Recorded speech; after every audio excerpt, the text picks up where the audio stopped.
Data 26 maj. Numrat. Kapitulli 35. Dhe Zoti foli Mojsiut në fushat e Moabit pranë Jordanit në bregun përballë Jerikos dhe i tha: Urdhëro bijtë e Izraelit që nga trashëgimia që do të zotërojnë t'u japin levitëve disa qytete për të banuar dhe t'u jepni gjithashtu kullota rreth qyteteve. Dhe ata do të kenë qytete për të banuar ndërsa kullotat do të shërbejnë për bagtinë e tyre dhe për të gjitha kafshët e tyre.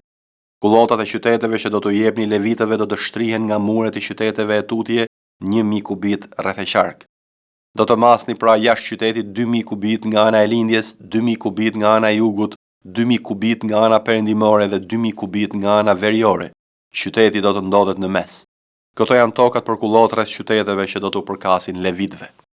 Ndër qytetet që do t'u jepni levitëve, do të caktoni qytetet strehimi, në të cilat mund të gjejë strehim ai që ka vrarë dikë.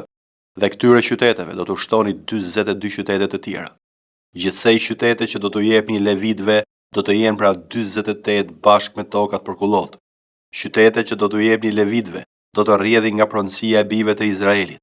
Nga fiset më të mëdha do të merrni më shumë, nga fiset më të vogla do të merrni më pak. Çdo fis do t'u jap levitëve ndonjë nga qytetet e tij, në përpjestim me trashëgimin që do t'i takojë. Pastaj Zoti i foli Mojsiut duke i thënë: Folu bijve të Izraelit dhe u thuaj atyre: Kur të kaloni Jordanin për të hyrë në vendin e Kanaanit, do të caktoni disa qytete që do të jenë për ju qytete strehimi, ku mund të ikë vrasësi që ka vrarë dikë pa dashje. Këto qytete do t'ju shërbejnë si vende strehimi kundër hakmarrësve, që vrasësi të mos vritet para se të ketë dalë në gjyq përpara asamblesë. Nga qytetet që do të jepni, 6 do të jenë pra qytete strehimi. Do të jepni 3 qytete në pjesën e lindje të Jordanit dhe 3 qytete në vendin e Kanaanit. Këto do të jenë qytete strehimi. Këto 6 qytete do të shërbejnë si vende strehimi për bijtë e Izraelit për të huajnë dhe për atë që banon midis jush, me qëllim që ai që ka vrarë dikë pa dashje të mund të strehohet. Por në rast se dikush godet një tjetër me një vegël hekuri dhe ky vdes, ai person është vrasës dhe si i tillë do të vritet. Dhe në rast se e godet me një gur që kishte në dorë, që mund të shkaktojë vdekjen dhe i goditur i vdes, ai person është vrasës, vrasësi do të vritet. Ose në rast se godet me një vegël druri që kishte në dorë dhe që mund të shkaktojë vdekjen dhe i goditur i vdes, ky person është vrasës, vrasësi do të vritet. Do të jetë vetë hakmarrësi i gjakut ai që do ta vrasë vrasësin, kur do të kalojë, do ta vrasë. Në rast se dikush i jep një të shtyrë një personi tjetër sepse e urren apo ai qëllon me diçka me dashje dhe ai vdes, ose e godet për armiqësi me dorën e vet dhe ai vdes, ai që ka goditur do të vritet. Ai është vrasës. Hakmarrësi i gjakut do ta vrasë vrasësin kur do ta takojë. Por në rast se në një çast i jep një të shtyrë pa armiqësi ose e qëllon me diçka, por pa dashje, ose pa e parë bën që t'i bjerë mbi trup një gur që mund të shkaktojë vdekjen dhe ai vdes, pa qenë ai armiku i tij ose që kërkon të keqen e tij, atëherë asambleja do gjykojë midis atij që ka goditur dhe hakmarrësit e gjakut në bazë të këtyre rregullave. Asambleja do ta lirojë vrasësin nga dora e hakmarrësit të gjakut dhe do ta lejojë të shkojë në qytetin e strehimit ku kishte ikur, dhe ai do të banojë atje derisa të vdes kurreprifti që është vajosur me vaj të shenjtëruar. Por në rast se vrasësi në çfarëdo kohë del jashtë kufive të qytetit të strehimit ku kishte ikur dhe hakmarrësi i gjakut e gjen vrasësin jashtë kufive të qytetit të strehimit dhe e vret, hakmarrësi i gjakut nuk do të jetë fajtor për gjakun e derdhur, sepse vrasësi duhet të kishte mbetur në qytetin e tij të strehimit derisa të vdiste kurreprifti. Mbas vdekjes së kurrepriftit, vrasësi mund të kthehet në tokën që është pronë e tij. Këto le t'ju shërbejnë si rregulla të së drejtës për të gjithë brezat tuaj kudo që të banoni. Në qoftë se dikush vret një person, vrasësi do të vritet në bazë të deponimit të dëshmitarëve. Por nuk do të dënohet askush në bazë të deponimit të një dëshmitari të vetëm. Nuk do të pranoni asnjë çmim për shpengimin e jetës së një vrasësi që është dënuar me vdekje, sepse ai duhet të vritet. Nuk do të pranoni asnjë çmim për shpengimin e një vrasësi që ka ikur në qytetin e tij të strehimit me qëllim që të kthehet të banojë në tokën e tij para vdekjes së kurrepriftit. Nuk do të ndotni vendin ku jetoni, sepse gjaku ndot vendin. Nuk mund të bëhet asnjë shlyerje për vendin, për gjakun që është derdhur në të, veçse me anë të gjakut të atij që e ka derdhur. nuk do të ndotni pra vendin ku banoni dhe në mes të cilit banoj dhe unë, sepse unë jam Zoti që banon midis bijve të Izraelit. Psalmi 79. O Perëndi, kombet kanë hyrë në trashëgimin tënde, kanë përdhosur tempullin tënd të shenjtë e kanë katandisur Jeruzalemin në një grumbull gërmadhësh. Trupat e vdekur të shërbëtorëve të tu u adhan për të ngrënë shpendëve të qiellit dhe mishin e shenjtorëve të tu bishave të fushave. Kanë derdhur gjakun e tyre si ujë rreth Jeruzalemit në mënyrë që asnjëri të mos i varroste. Jemi bërë një turp për fqinjët tanë, tallja dhe gazi atyre që na rrinë rreth e qark. Deri kur o Zot? A do të jesh i zemëruar për jetë? A do të flakëroj smira jote si një zjarr? Lësho zemërimin tënd mbi kombet që nuk të njohin dhe mbi mbretëritë që nuk përmendin emrin tënd, sepse kanë gllaburuar Jakobin dhe kanë shkretuar banesën e tij. Mos kujto kundër nesh fajet e të pabezëve tan. Nxitot na dalësh para me dëmshuritë tua, sepse jemi shumë të vuajtur.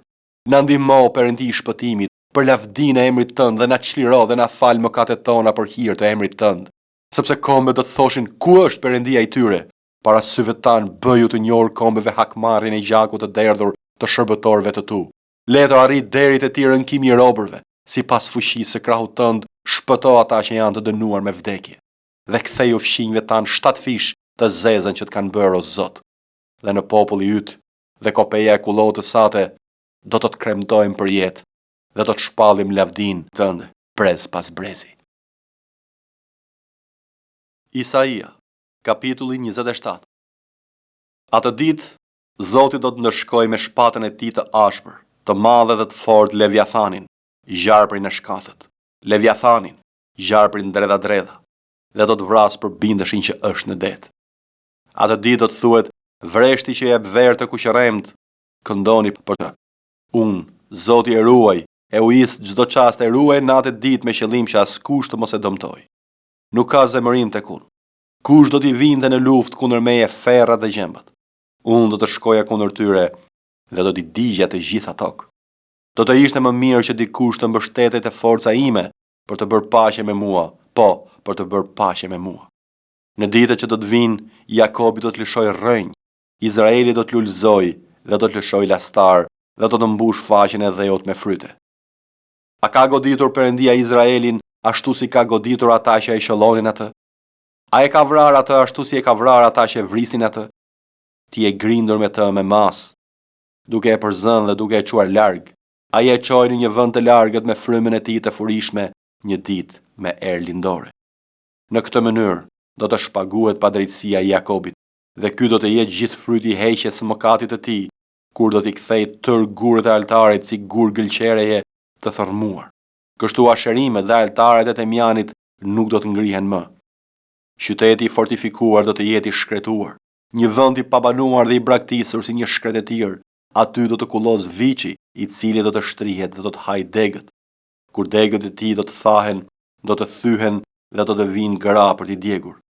Meqense se është një popull pas zgjuarsi, prandaj ai që e ka bërë nuk do t'i vi keq për të, ai që e ka formuar nuk do t'i jap hir.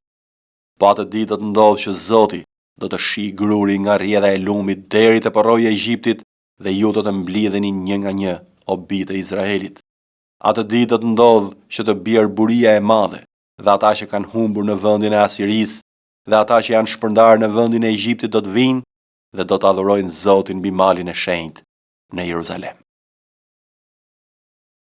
1 e Gjonit, kapitulli 5.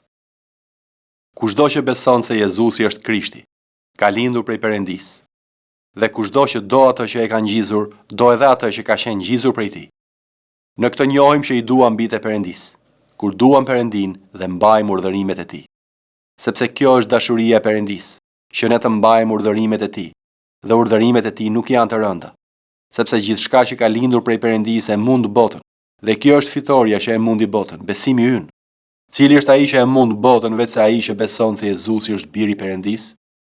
Ky është ai që erdhi përmes ujit të gjakut, Jezu Krishti, jo vetëm me anë të ujit, por me anë të ujit e me anë të gjakut.